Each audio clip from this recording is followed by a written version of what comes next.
Okay, welcome back.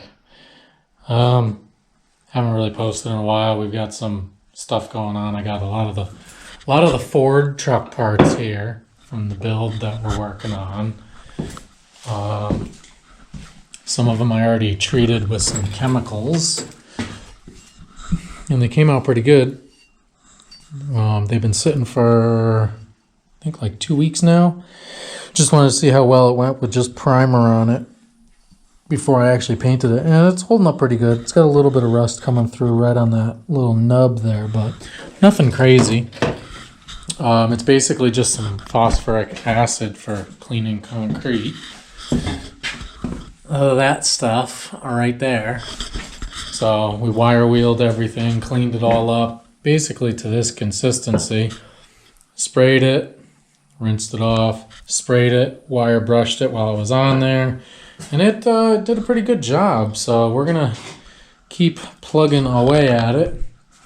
But the project that we're working on today is my mid-90s Scag 36 walk-behind. I bought this with a 52-inch from a guy like 3 years ago, and this machine was missing the air housing, the carburetor, a couple other things, and was sitting in a pile of brush. The 52, the deck was all rotted out. The engine is sitting way back in the corner underneath the table. It's locked up. This one wasn't even mounted on here. It was just kind of leaning off to the side. But both machines were just trash. I think I bought them for like 150 bucks or 200 bucks. And aside from the surface rust on this thing, it is not rotted at all. Anywhere on below this weight, nothing. It's good. One of these was welded on, so was that one. So these were actually off the 52. So I just unbolted them and bolted them back on. The forks came off the 52 as well.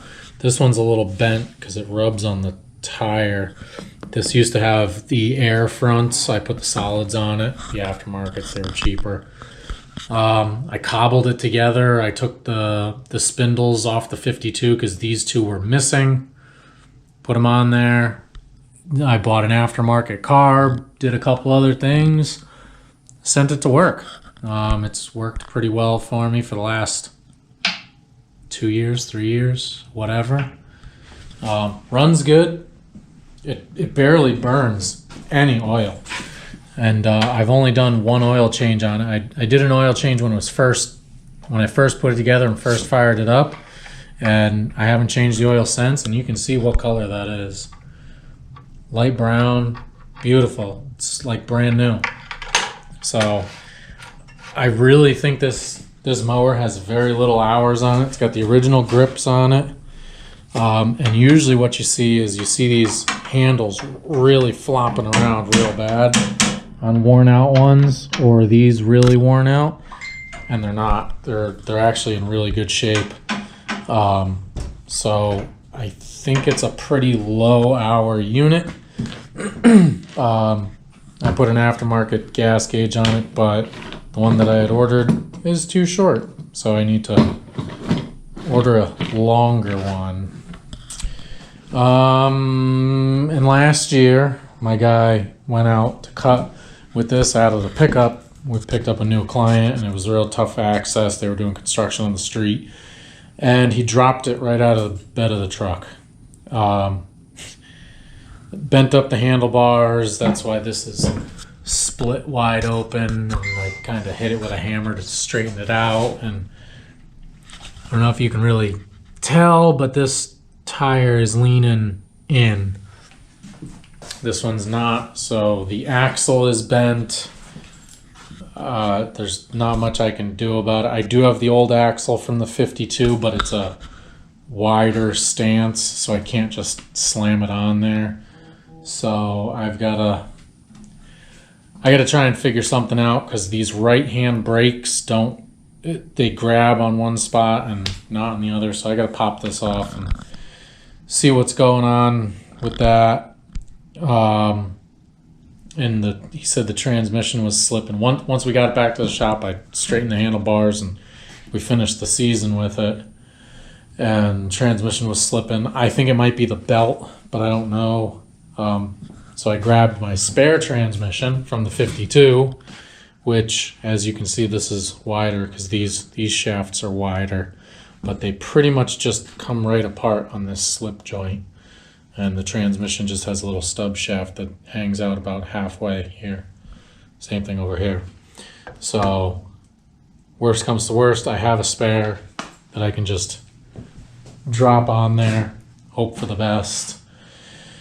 But we're gonna get into it. I've got 2 extra spindles right here. This one's shot. That one's trash. It's not good. This one's still pretty tight, so I'm probably just gonna wire brush that one, clean it up a little bit, and send it on its way in here. But this is also the original belt. I never changed this belt. This is what was hanging like this when I got it. You can listen to this real quick.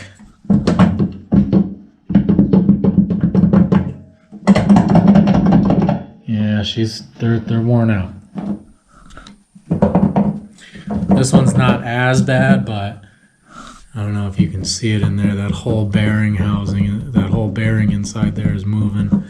And they're pretty loud, you know.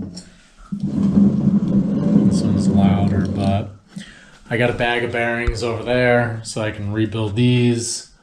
I don't know where I put it. I have an empty housing somewhere I brought in. Oh, it's right here. There we go. I already cleaned one, took it all apart. I do need to address this. This bearing in here is kind of making some noise. Let's see if we can. Yeah, she's a little loud. And I kind of need this mower this week, so we're gonna get after it. We're gonna start pulling this down. I'm probably gonna throw this on a time lapse quick while we pull this one apart. I'm gonna take both blades out, pull the pulley off this, drop that one down, and get that one prepped to drop in.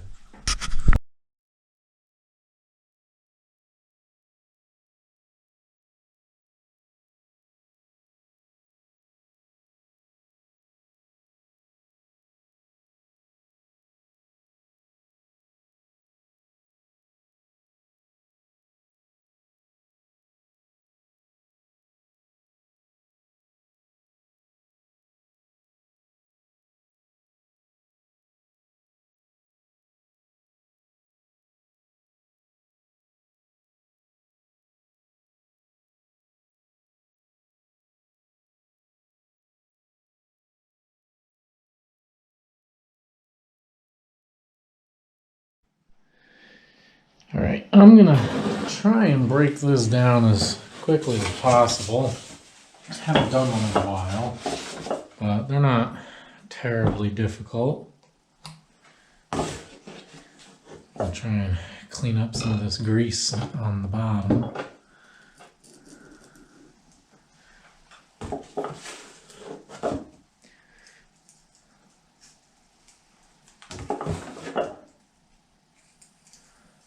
Hopefully I can show you guys how to tear one of these down real quick. And then I don't know how worn out this whole housing is, but I may just end up rebuilding the nicer one over there.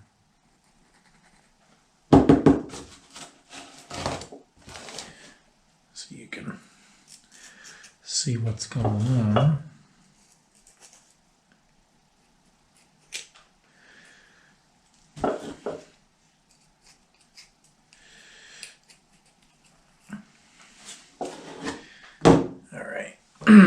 So you got the main shaft that goes all the way through.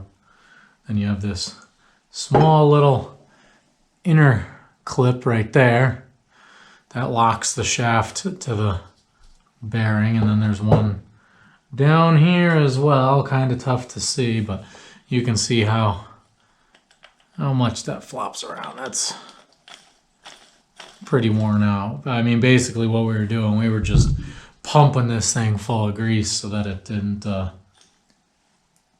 eradicate itself. Then you have the outer clips here, which I gotta punch those holes out. And then you got an inner clip here. So once you pull that inner clip and the outer clip, you can get this thing apart. So I didn't buy these specifically for this job, but here's my extra clips. I brought them from the shop. We'll just put those there. This is what these look like. There's two big ones. Those are the outer one. They're inner for the housings, but they're outer for the bearings. Then there's these two. These are the inner ones for the main shaft. So you got 2 and 2. I got a pair of combination Craftsman's inside and outside. So you just take these off and swap them around to do inside or outsides. Those are pretty nice. I think those are small enough to get into that hole there. Oh yeah, we're good. And then I got these big ones. I bought these for the Ford project that we're working on.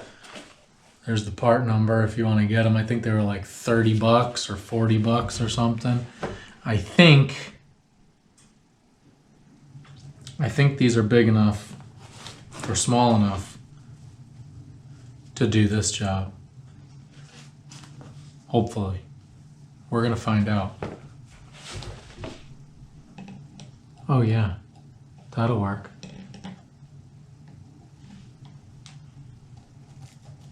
Oh yeah, that'll work nice. Sweet. And I think this came with like 4 or 5 of these different ones. That's kind of a pain. We'll swap that one out. And I think this Craftsman one was also like 40 bucks. Something like that. I don't remember. I bought them a while ago.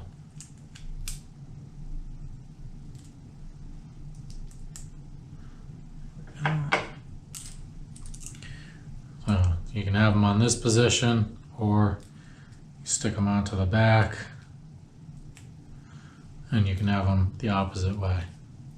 Pretty nice. I like them. Needles are a little small, but they're not terrible.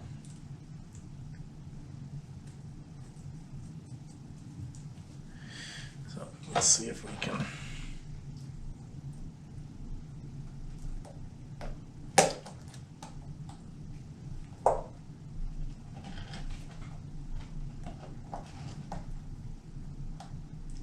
There we go. Sweet.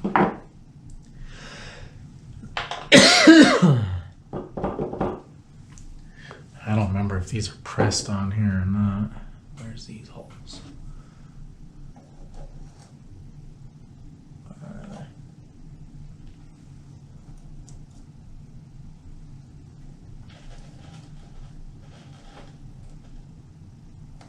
Is that it there?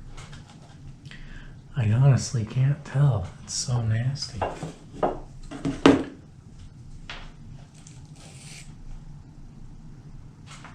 I think that's it right there. Yep, there it is. Where's the other hole?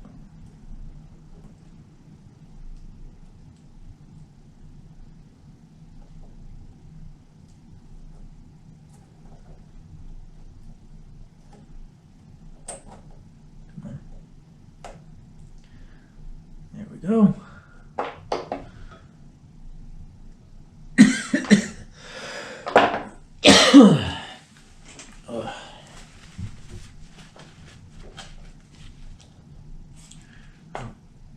I don't remember if these are pressed in or not. So we're gonna give it a little whack here and see if that makes it come out.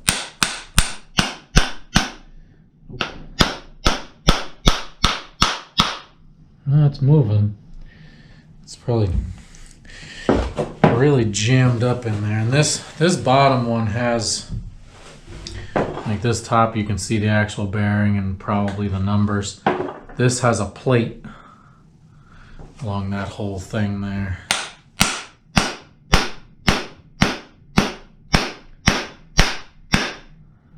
Yeah, that's gonna be a pain. That's definitely gonna be a pain.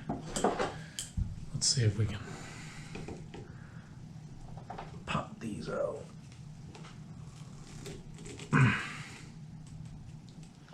Come on. There we go. Come on.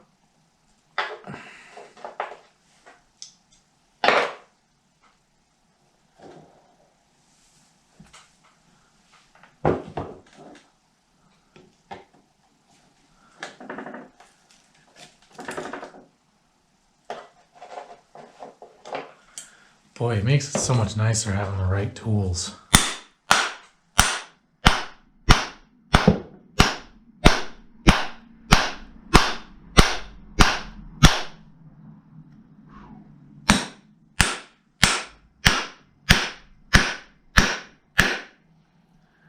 Oh, that one's coming out.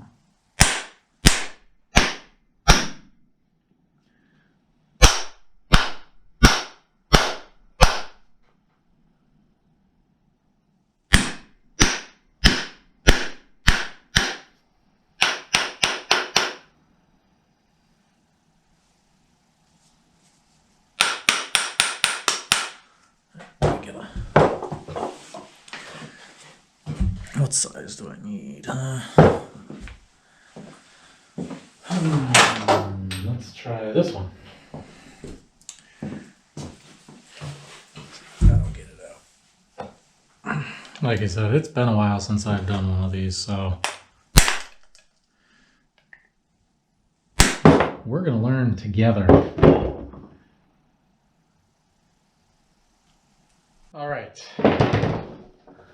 Let's get back to it. I forgot to bring the camera over there and have you guys watch it, but I lightly sanded this all down, wire wheeled it, cleaned her all up nice, cleaned out the groove here, popped the covers off.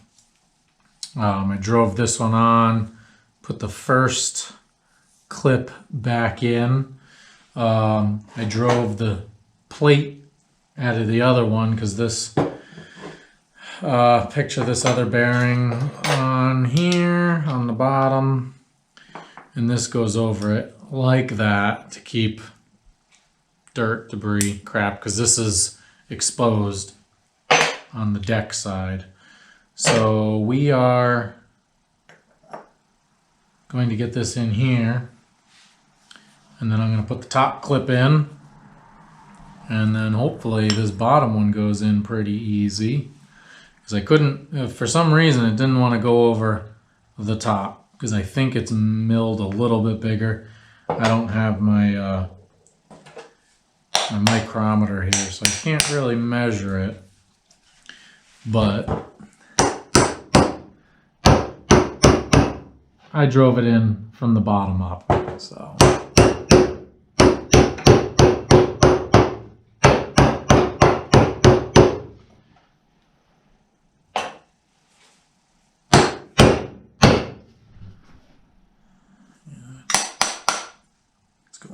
Straight.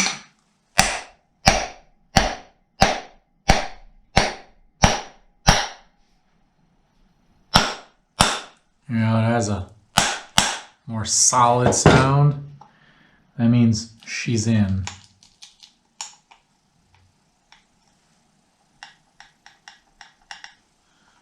A little bit of play, but not much. It's because she's not locked in there yet. We'll get her in.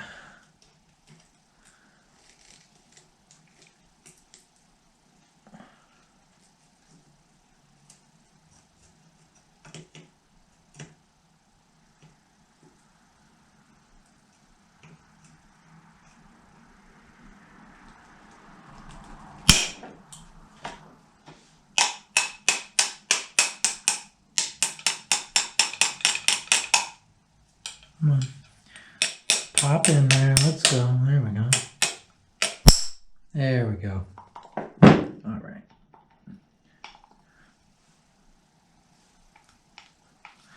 A little bit of play, you can hear it.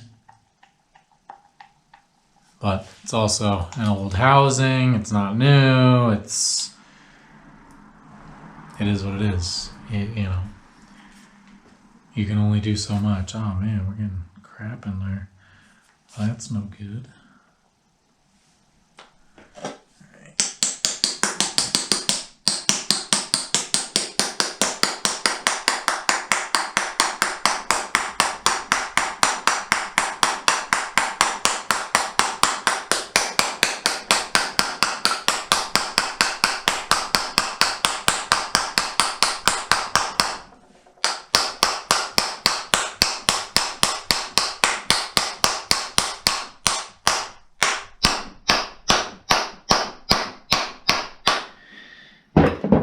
I need to find something big enough to fit around here, and I don't have a lot of tools here at the house. What can I use?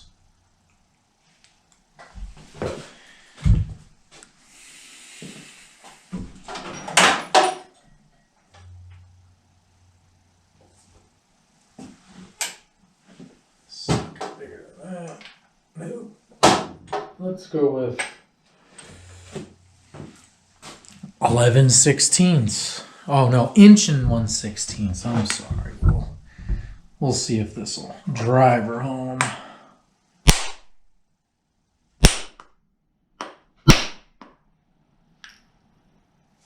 Yep, almost there.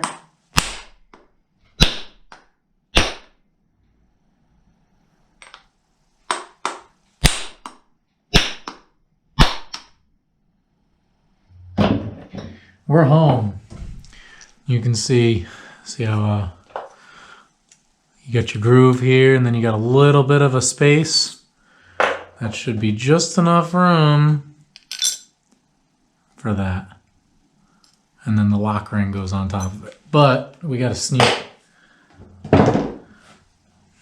Where is it? There it is. We got to sneak this little bastard in there first. So we're going to do that. Let's rag. Clean this one up.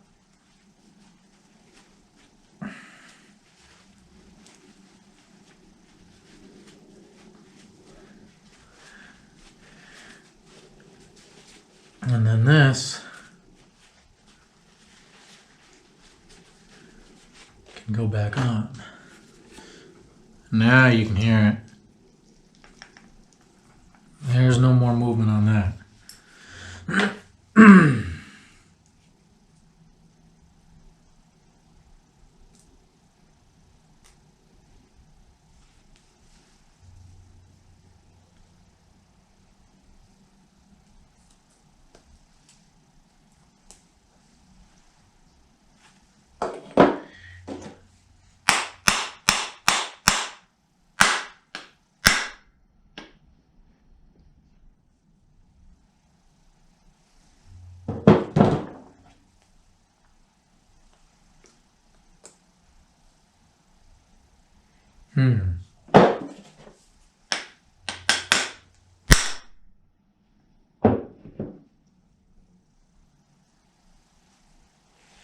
Just about. Come on. Go in there. Go home. Oh, it's a little worn out. That's the problem.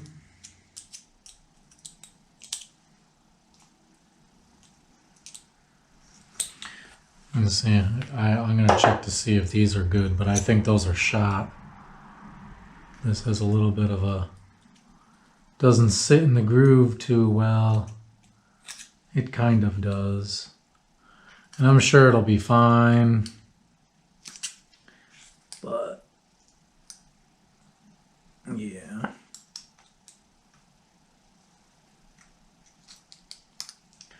Wonder if I could try and squeeze it a little tighter.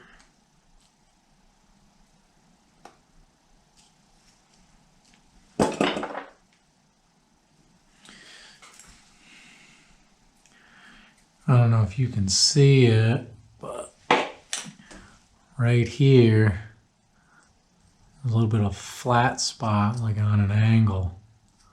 Looks like this has been hanging out for a while, not really doing its job too well. These are kind of mangled up. And I know I don't have any extras of these. I got a box of these clips at my shop, but don't have any here, unfortunately. So I'm going to try and squeeze these a little bit closed in my big boy vise. See if we can get that a little tighter.